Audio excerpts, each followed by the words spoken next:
తెలంగాణ ముఖ్యమంత్రి గౌరవనీయులు రేవంత్ రెడ్డి గారు ఇప్పుడు తెలంగాణ రాష్ట్రానికి ముఖ్యమంత్రి. కాకపోతే సీఎం గారి పేరు మర్చిపోతున్నారు. పుష్ప 2 ఈవెంట్లో కూడా అల్లు అర్జున్ గారు రేవంత్ రెడ్డి గారి పేరును తొందరగా చెప్పలేదు.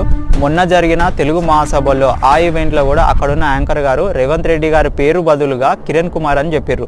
ఇక్కడ రేవంత్ రెడ్డి గారిని కావాలని టార్గెట్ చేస్తున్నారా? ఇక్కడ మనం ఒకటి గుర్తుపెట్టుకోవాలి, అదేంటంటే తెలంగాణ చీఫ్ మినిస్టర్ పోస్ట్.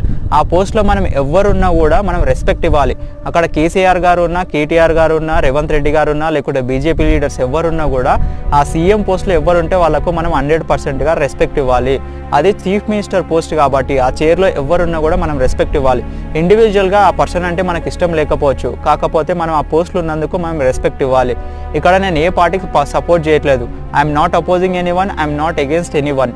ఇక్కడ ఏంటంటే ఆ పోస్టులు ఉన్న వాళ్ళకి 100%గా మనం రెస్పెక్ట్ ఇవ్వాలి.